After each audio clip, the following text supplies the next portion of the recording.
Hi, this is Gary. Today we're going to be going over what I'm going to be planting. I got about 3,500 square feet of in-ground gardening. Things I'm going to be planting, the varieties I'm going to be planting, and kind of where I'm going to be planting stuff at. And some things may change but anyway, if you haven't been, if you've been watching my channel, thanks for coming back. If it's the first time, welcome. I will say one thing, that I try to be a little bit different than a lot of gardeners. I will show you my failures and my successes. So as we go through it, I think many of the YouTube channels always shows all the successes. I'm old enough, I don't really care. I'll show you whenever when things mess up. Might be my fault, might not be. But today we're going to be talking about the different plants I'm planting. And first part is I plant a lot of tomatoes, and this spot through here, I've got 16 rows. This goes about 30 feet down. I'm going to be growing 8 rows of tomatoes, and cherry tomatoes have always really interested me this year and last year, so I've got a lot of those. I've got 4 rows of the 8 are going to be cherry tomatoes, a lot of different varieties. I will probably kind of be able to knock some off. I know last year I grew blueberries and it made really well. We just didn't particularly like it, but this year I'm trying to test out like different types and trying to kind of put them together to see which ones actually perform best. Cherry tomatoes are easy to grow. If you haven't grown tomatoes before, try your cherry tomatoes. They do tend to go crazy. They grow out wild and can tend to take over sometimes, but still they will make. And the first one I'm going to be talking about, and I tried to put these in order. We'll see how well I done. Now what I didn't do was separate them out. I think these are all the ones here. The first one is kind of a lot of people's favorite tomato, Sun Gold. And the good thing about Sun Gold, it's one of the first to make. It produces well, very sweet tomato. Like I say, some people, they grow Sun Gold every year. The only knock I've ever heard on Sun Gold, it is a hybrid, so you have to buy the seeds each year, or you have to buy hybrid seeds, and they don't breed true. It's one of them that some people say you can take I'm talking really fast again. You can take a tomato and, even so it's a hybrid, and breed it back and you'll produce. Sun Gold's not that way. It's a very complex hybrid. There's no telling what you're going to get whenever you plant it. You may get a red tomato, a yellow tomato, an orange tomato, but I've always had really good success with it. Some people say it splits. I haven't had a very big problem any more than any other tomato splits. Cherry tomatoes tend not to get brown rot. So if you got blossom end rot, so if you had blossom end rot in the past, go with cherry tomatoes. They tend not to get blossom end rot. I think the reason why is they got a very massive root system, and they will, have enough roots to be able to support the plant. What happens with blossom end rot is the plant will grow up big and tall, and it just doesn't have a big enough root system to get enough calcium into the plant, so that it steals the calcium from the tomato fruit, and that's what causes it to rot. Anyway, the next one on my list is Sun Sugar. I didn't put those in the right order. And it's one that's supposed to be much like the Sun Gold, but it doesn't split as much. Some people say it's a little bit earlier. So I'm gonna give it a try, and they're really comparable to each other. Some people like, still Sun Gold seems to get more press or whatever, saying it's their favorite tomato. We'll see. And then the new one is that they've come out with is Torringina. I'm gonna put this up real close. I've never tried this one, so I really can't. It's supposed to be a Sun Gold, an improved Sun Gold, basically. Same type of variety. That's why I'm going to plant them all on one row. I can get 7 plants on one row, so I'll have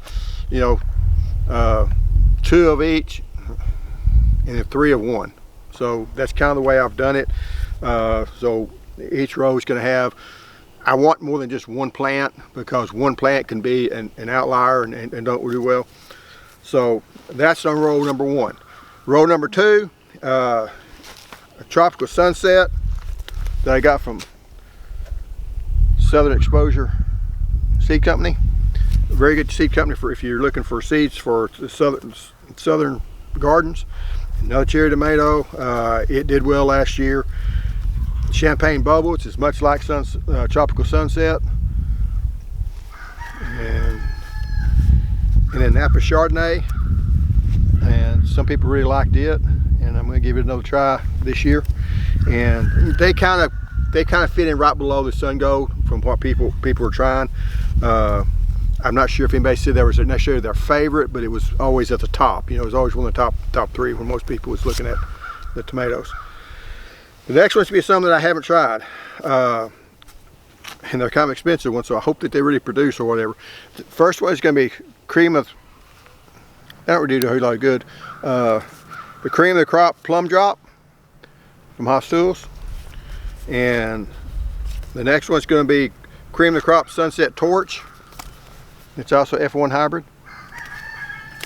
And this one I did grow last year, and it's called a Coyote cherry tomato. Now, some people at church, they said that was their favorite tomato. It makes a very small currant size, probably closer between a pea and a marble size. Made very prolific. It was a very aggressive grower. I mean, it kind of took over its space. So if I get VIT2 in here, it may take over half the row, or 3/4 of the row. But I'm going to give it a try, and it grew really well. And like I said, some people said that it was their favorite tomato. It was very sweet. You just pop it in your mouth, and like I say, it outcompeted Sun Gold for some people. So I would recommend it. Give it a try. Now, it's going to be one of those tomatoes, probably if you plant it in your garden, you're going to have it for a long time. The third row, no, what's the third row? Fourth row, the last cherry tomatoes, and these are ones that kind of my favorites, is a purple bumblebee.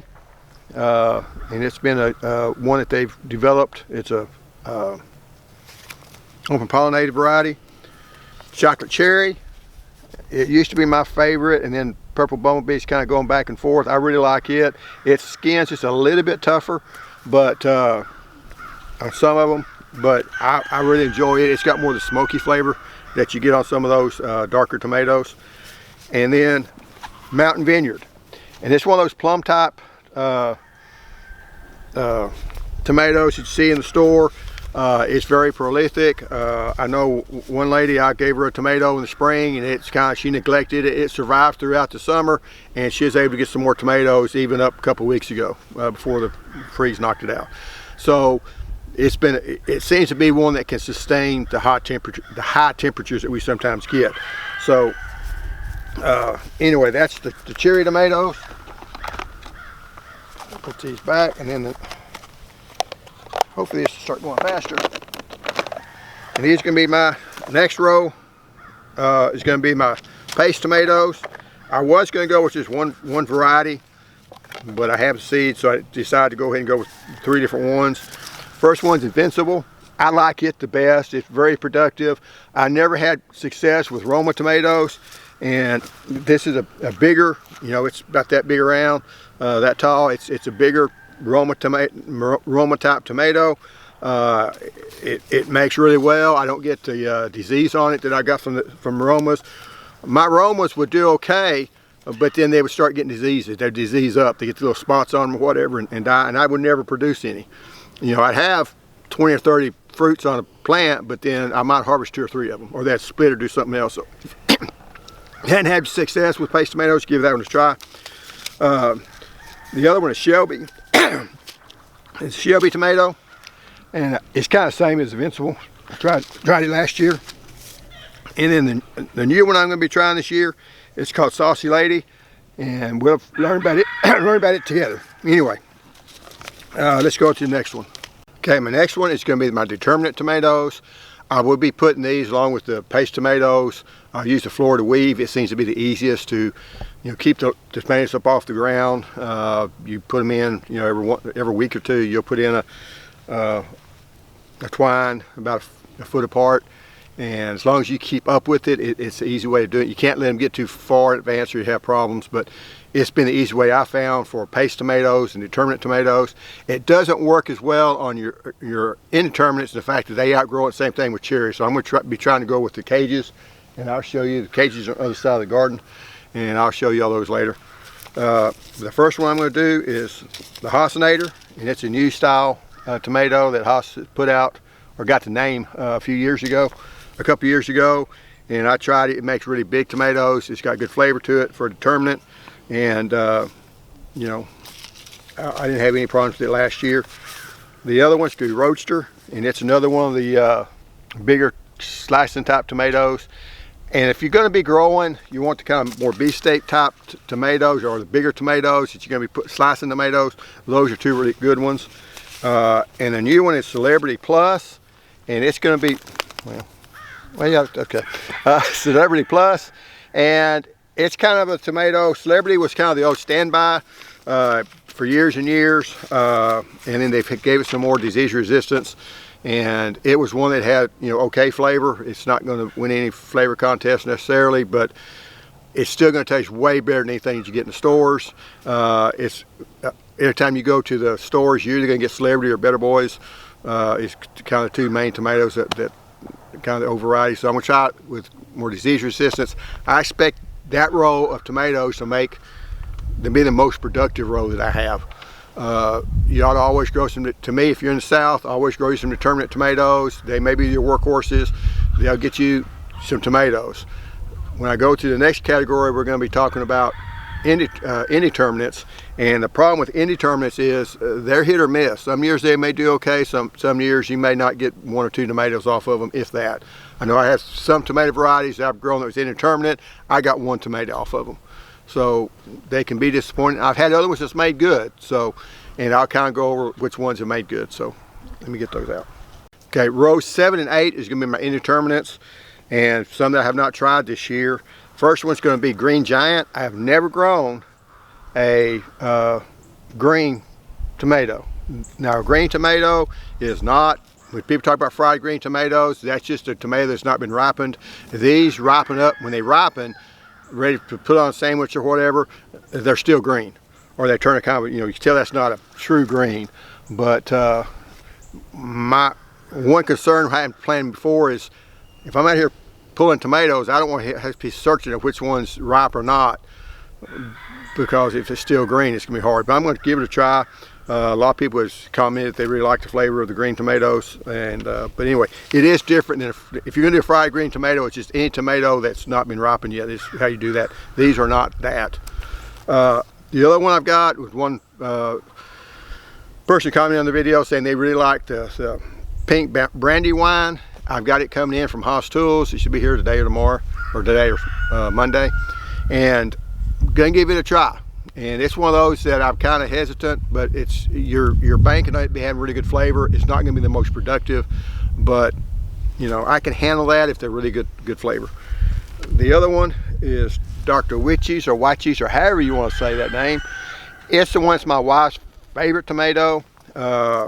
It makes good. It does not have a long shelf life, so when you pick it, you need to go ahead and eat the thing, because a day or two later it's going to go bad on you. But you're not going to be making a ton of tomatoes from it. It's going to make, you know, hopefully we'll make 4 or 5 tomatoes off the plant, if that's enough for you, you know. But I wouldn't want to plant all Dr. Witchies, because I don't think I would make enough to make it worth doing. But for a specialty tomato, it's one I think it's worth trying.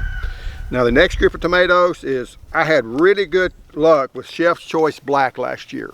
I mean, I think one of them I had 13 or 14 tomatoes on it. They were nice big tomatoes. They're that dark purple tomato that you get, and it's not a black tomato. It's, I mean, it says black, but it's not.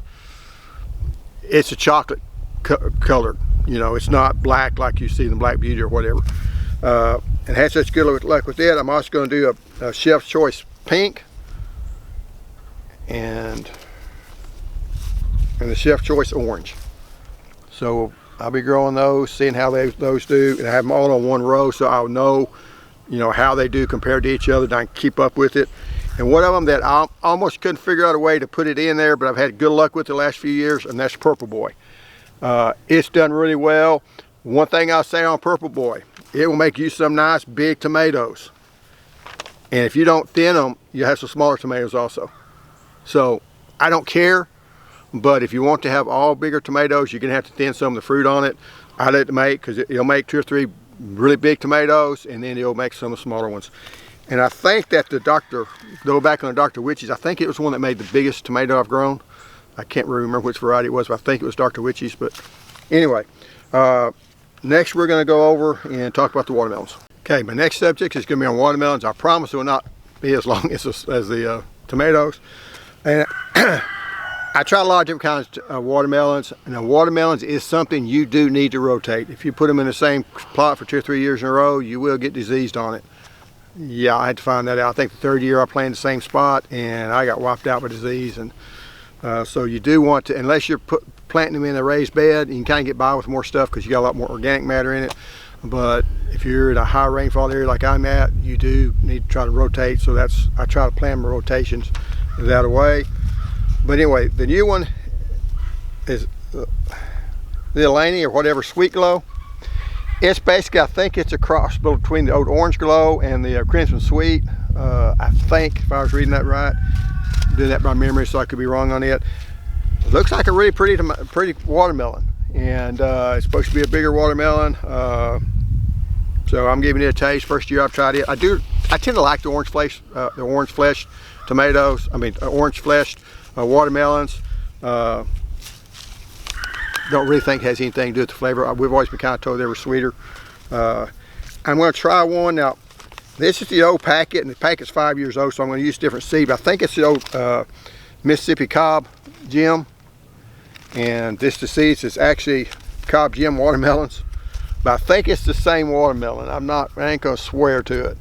But these got massive. I mean, I grew like a 50-pound watermelon, and I not usually grow big watermelons. It was not done with irrigation, and I did it 4 or 5 years ago, but it takes forever for them things to ripen. So I didn't grow it again, and I got in the mood to grow big watermelons this year. So I'm going to give it a try and put it on one of the rows. And then the one that was kind of a winner last year was the Baby Doll watermelon, and it's an early watermelon. It takes 70 days. It's a smaller watermelon. Good taste, good flavor. Like I say, it was a winner for us last year. It was nice to open it up. And of course, you always get that hope whenever you do a watermelon that it's ready when you cut it open. And if you're going to try to grow a watermelon, you say, when do you pick it? Okay. Just to give you an advance warning on that, that's tough. Now, the way I look at it, I look at the watermelon, I will look at the tendrils on the curlicue. When you follow the vine back to where it connects to the watermelon, where it connects to the vine, there'll be 2 little curlicue or tendrils. Wait till those completely dry up. You'll pick up the watermelon and look on the bottom. If it's kind of whitish on the bottom, it's not ready yet. You wait till it gets kind of an orange glow to it. Okay? Once that happens, if it's your first watermelon, wait about 10 more days. Because that first watermelon almost always is picked too early. Now after that, you know, if the tendril is completely dried up and it's kind of orangish on the bottom, and I will say once you bring it in the house, it don't look as orange on the bottom as when you're out in the sun. But that's when you do it. I almost always pick mine.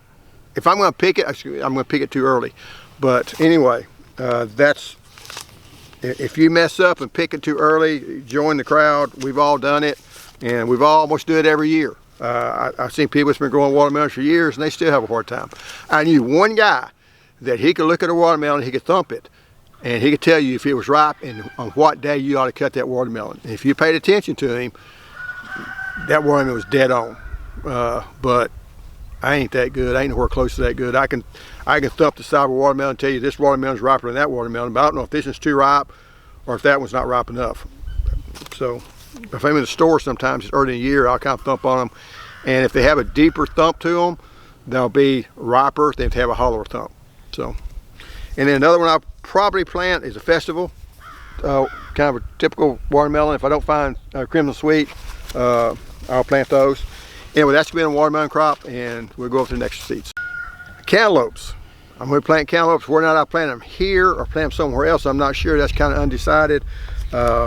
Cantaloupes and watermelons are kind of hard to grow together because the watermelons will outcompete the cantaloupes.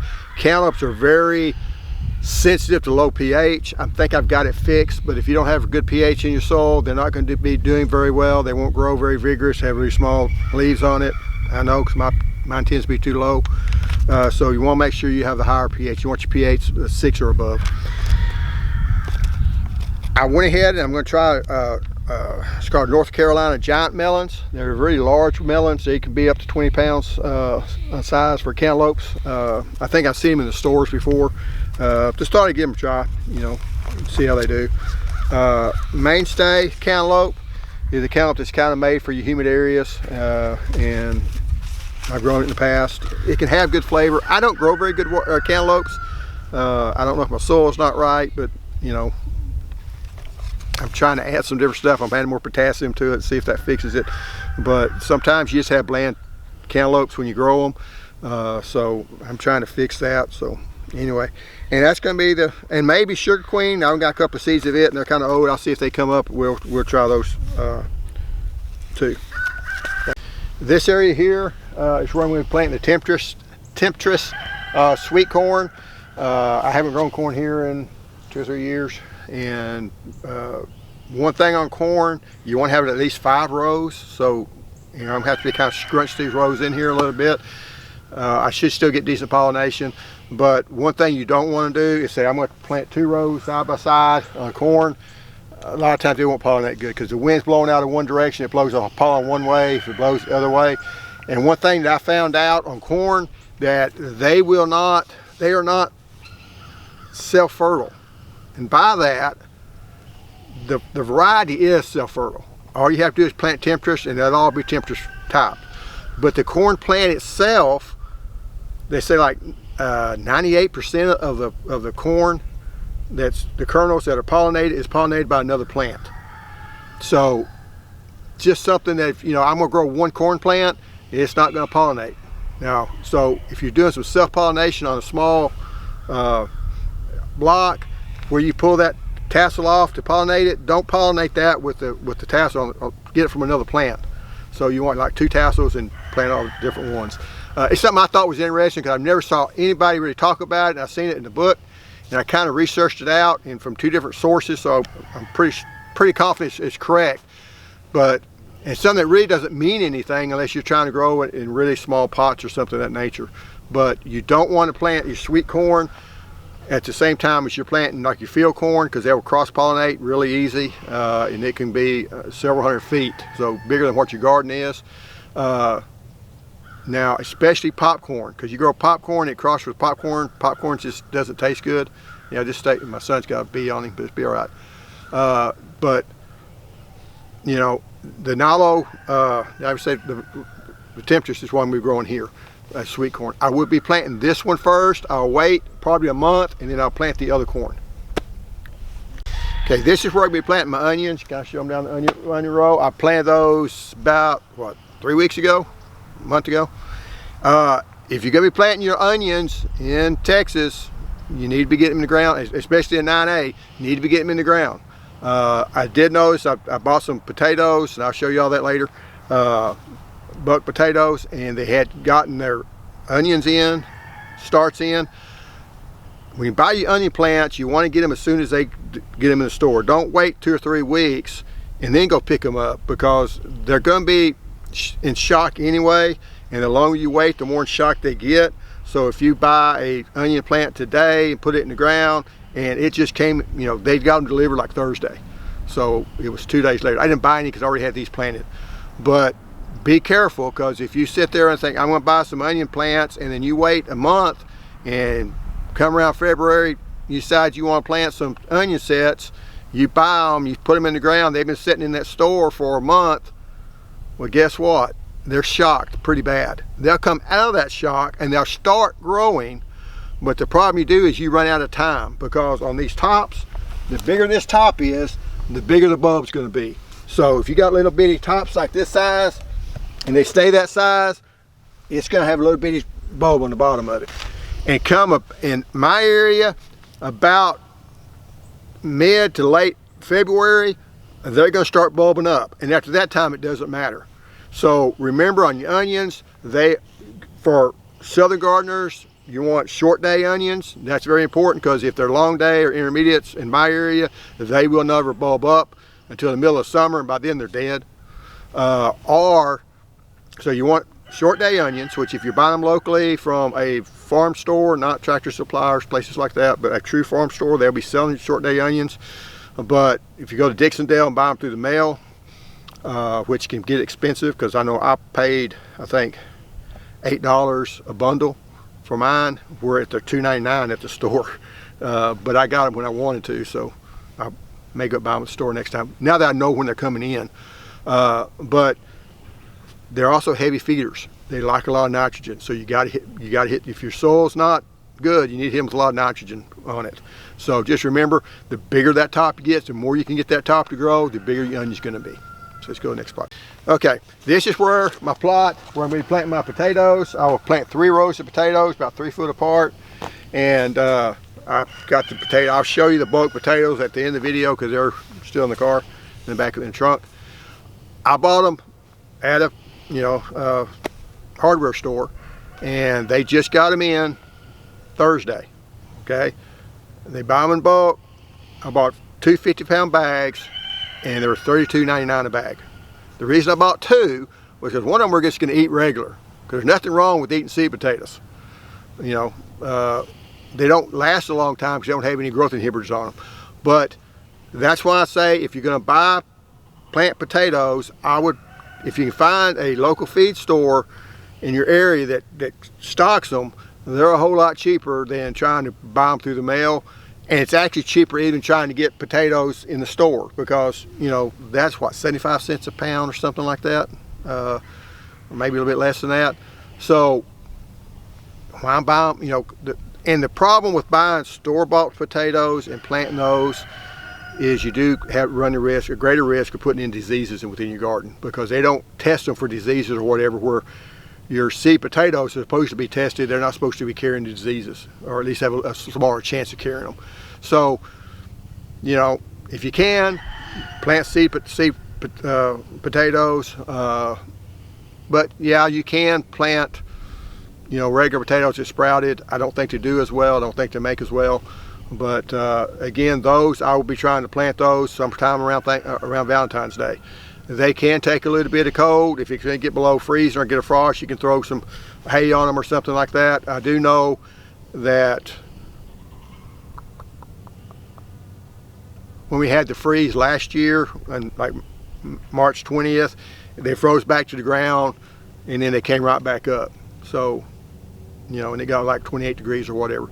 So, and that was a really late freeze, because I planted them probably the weekend after Valentine's Day, so they're up and growing, doing good. But those things happen. But anyway, go to the next plot. This plot, I got a cover crop on it. I did on the tomatoes too. I didn't mention that. This is daikon radish that's on it. It's where I'm going to be planting my Flint corn, and that's corn that you're going to be planting, that you use for grinding. And the variety I'm going to be using down here this year is called Nalo Orange Flint corn. It's a flower type corn. So I've never grown it before. It's one that was bred up, and I think that guy developed it for Hawaii. So I thought, well, I'll try it down here. It's supposed to work good. I got it from Southern Exposure Seed Exchange, and I'm gonna give it a try. I've gotten so far 3 different varieties of corn, of flour corn that we grow. We do mill our own cornbread, or mill our own cornmeal, and you can also do grits with it too. So this would be the 4th variety, and you might think that's a lot of varieties, but I got like 2 or 3 varieties I haven't even tried yet. I've got a Indian corn that I got from Haas Tools. I found a bag of it that I forgot I ordered. I've also got painted mountain corn, which is Indian corn that grows shorter. I might try to grow that up by the house, a special way of doing it. But anyway, that's just the other kind of corn I'll be growing. And probably most of this, I might cut this off. And this might be where I grow my cantaloupes too, because that's a lot of area. I've got plenty of rows. So, but anyway, we'll see how it goes. This is going to be the area that I'm going to be growing my beans in. I'm going to grow the Tapazio beans I grew last year. That's a horticultural type bean. Made really well, did well for me. It's a pretty bean. Tastes okay. It tastes like your typical horticultural bean. I also be growing some of the pinto beans. I personally like the pinto beans a little bit better than the others. They just don't produce quite as well. I'm also be growing a green bean called, and for the first time, it's Haas Green Blaze. It's supposed to be heat resistant, and I'm gonna try to fit all those in here and see how they do. I've never grown beans in here. It is a little bit low, so it kind of makes me nervous, but anyway, we're gonna give it a try. Two other things I'm gonna also try to find a spot for, and I haven't yet, is Red Ripper peas. They are a vining type pea that you have to build a trellis for them to grow on. And also a bush type is going to be the Mississippi Silver Crowder pea. I really like those.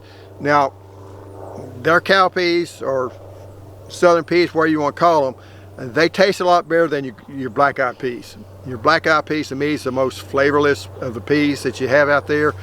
The only problem with the Crowder type, the Red Ripper and the Mississippi Silver, is they're a brownish pea, and whenever you cook them, they're going to have a brown sauce with them, which is fine if you're cooking peas, but if you put them in a stew or something, it does turn that stew water kind of brownish, which isn't real appealing. And I think that's why you see industry does black-eyed peas, because black-eyed peas doesn't change the color of the water where your other brown Crowders will. But I really like the taste a lot better, so I will find a place somewhere to grow those, even if I have to go behind something else. Your beans you want to grow fairly early. I mean, I'll probably be planting the beans in March sometime, where my peas I'll be growing in April or May. That's when I'll plant those, because they like the warmer temperatures. If you grow okra, it's kind of the same thing. April and May is when you want to plant those down here. You want it to where the soil has warmed up. You don't want, because it does not like cold soil. A lot of times people plant their peas, or they plant their southern peas, or they plant the okra and they drop out, them not germinating good. Usually that's because they planted them too early. The soil has not warmed up. So just a bit of advice. And now let's go over to the peppers. Okay, here's where we're going to be planting the peppers. It is in a raised bed. And I'm mostly going to be sweet peppers. Now, one thing I will caution you on, you can swing over and look at, if chickens get into your garden, that's what they do. So I have a love-hate relationship with my chickens. There's only one or two of them that's doing that, but I spend a lot of money trying to keep them out of this garden, and sometimes they still get in it. But anyway, let's get back into this. That's why this chicken wires here, they haven't jumped into that yet, but there's only one or two of them. There was more, but they were very venturesome type chickens, and one of them liked to roost up here in that tree, and somebody found him and he didn't make it. So you know, tried to keep him out, try to knock him out of the tree. Even at night I'll come chase him out, but he finally got his way, and the raccoon got a nice meal, I think, that night. Anyway, the sweet peppers I'll be growing this year is Rollet Heatless Habanero. And that's one I'm getting coming in from Haas. I just ordered like Tuesday from Haas to get them in, so I know that I'll get in. Haas is always good about, they've already shipped out, just hadn't got here yet. And then the habanadas, I grew those last year. I grew the Relay ones last year. They will make late in the year. They will grow up, they will get certain size, and they just don't, and finally all of a sudden they put on a bunch. You think they're not going to grow, not going to put anything on, and all of a sudden the whole thing's got full of pepper, so don't give up on them. Mini bell peppers, I don't grow bell peppers because they just don't do good down here, but the mini bells will put on some little small peppers, and you can, if you like peppers, you snack on them. My wife likes to take them, snack on them. My kids like to snack on them some. The gypsy peppers, now they are really productive. I went ahead and bought some. Usually I buy them at the store, but I'm going to go ahead and grow my own this year. But they're a sweet pepper that really makes a lot. So if you're looking for production, the Ashe County pimento. Pimento is just a sweet pepper, so if you're going to put it in salads or whatever. Hidalgo Poblano, if you're doing any of the Spanish or Mexican food, use that for grilling. Orange Lisa, can you see it? Okay. It looked pretty. It's heart-shaped, thick walls, sweet pepper with great taste. That's all I know. Colossal jalapeno pepper, and grew that last year, and it was fairly productive. And I'll probably grow some shishito peppers. So I've got a lot of peppers to put in here. You can stack peppers in pretty tight. They kind of like to support from each other. So You know, once you keep the chickens out of here and get those growing, I think they'll grow pretty good. Just remember, if you're starting seed, peppers like a lot of heat, so you got to get some way to get them heat, either a heat mat, or I will turn on the light and keep them hotter. And they're a little bit slower to get going. But also, you want to plant, if you're planting your peppers and your tomatoes at the same time, you're either planting your tomatoes too late or you're planting your peppers too early. They need to be growing about a month apart, because if you get temperatures down in the 40s, it's going to stunt, I think below 45, if you get temperatures below 45 degrees, it's going to stunt that pepper plant for the rest of the season. It's not going to ever produce as well as it would have. A lot of times years people say we made a good pepper crop, and that's because we didn't get a cold snap. Your tomatoes, you want to grow those early because they don't get stunted with the cold, at least down south, okay? They don't get stunted like your peppers will, and that can come out, they can even get partially, you know, get bit back by the cold, but you want to get them things setting their fruit and producing earlier. So just don't try to plant them at the same time. They're two separate crops. You want to plant them separately. Anyway, next thing we do is go up there and look at those bags of potatoes, just if you want to see what the bag of potatoes look like. As promised, here's the 2 bags, the 50-pound bags of, down here some 50-pound bags of potatoes. They're certified seed potatoes for crop year 2023. I guess that's whenever the crop was. They're red Lasorda. You know, like I say, you only get, the only thing about doing this, you're not going to get any fancy potatoes. You're not going to get any fingerling potatoes, something like that. Usually, you get the 1 variety, maybe 2. Right now, they just have the 1. I think they only carry the 1. 1 or 2 other places may carry a Kennebec or something of that nature. But as far as just for price, these are $32.99 for each bag. And like I say, we'll use some of them just for regular eating. You know, you can cut potatoes up to make them go further. So if you got a big potato, I didn't want to cut these open, but as long as you got 2 or 3 eyes on each one of those potatoes, you can cut them up, let them sit out, let them cure over. You can, what called chitting, you can put them under the lights for a little bit, let them start growing up. You really don't want the long, you know, those real long tendrils coming out of them, or the long sprouts coming out of them. But I've done that, so they seem to work okay. But potatoes aren't very hard. You plant them in the dirt, and then when they start growing, you can cover them up and kind of mound them up. Now, these are what they call determinate tomatoes. Determinate potatoes. It doesn't do any good to pack a whole bunch of dirt, because they're all going to be growing on about this much of a stem. You can, if you keep covering up, it doesn't really help that much. So if you put them in pots or whatever, you can go ahead and fill your pots, you know, half to 2/3 of the way full. Put your potatoes in there. They're not going to make any more or less potatoes. You know, some people say start them in the bottom and move all the way up. I've tried that; it don't work very good. But anyway, that's the potatoes I'm going to be planting. They're red potatoes. So anyway, thanks for watching, and if you like, hit the like button. If you want to subscribe, if you like what you're listening to. Thank you.